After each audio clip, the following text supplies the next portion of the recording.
Jetpur Dhoraji road પર ચામુંડાનગરમાં મહિલાઓએ કરી જનતા રેડ। રોડ પર અને ઘરમાં વેચતા દેશી દારૂના જથ્થાને લઈને મહિલાઓએ જાતે જ તે ઝડપી પાડ્યો હતો।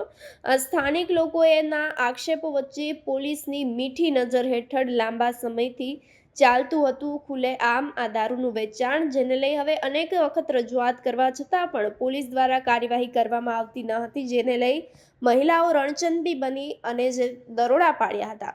દરોડા દરમિયાન મહિલાઓએ બુટલેગર વચ્ચે ઉગ્ર રચકચ અને બોલાચાલીના દ્રશ્યો પણ હાલ સામે આવ્યા છે। મહિલાઓએ દારૂ પકડી અને પોલીસને જાણ કરતા જેતપુર પોલીસનો કાફલો ઘટના સ્થળ પર દોડી ગયો હતો। પોલીસે દારૂ અને તમામ મુદ્દામાલ કબજે કરી બુટલેગરને ઝડપી લઈ અને પોલીસ સ્ટેશને રવાના કર્યા હતા। તમારું આખું નામ? શિલ્પાબેન ગેલાભાઈ રાજપરા। આ એરિયો કયો છે અને શું સમસ્યા છે? ધોરાજી રોડ ચામુંડાનગર અમારો એરિયો 50 વરણ છે। અહીંયા દારૂ વેચાય છે અને સરકાર નોટબંધી રાતોરાત કરે તો આ દારૂબંધી કેમ નથી થતી? આ દારૂબંધી વિશે કોઈને તમે જાણ કરેલી છે? અમે કરેલી છે, ઘણીવાર પોલીસ ચોકીએ ગયા છે પણ કાઈ રજૂઆત આવતી નથી। કોઈ અહીંયા કાઈ કરતા નથી। હપ્તા લઈને વ્યા જાય છે પણ બીજું કરતા નથી। સીધા કાઢી દીધી જો અને પાછા તો પોલીસ વાળા એમ કહે કે તમારા ધંધા પાણી હાલે છે કે હાલતા હારા દારૂ જાવ છું।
દાડિયા મૂકે વેસવા દાડિયા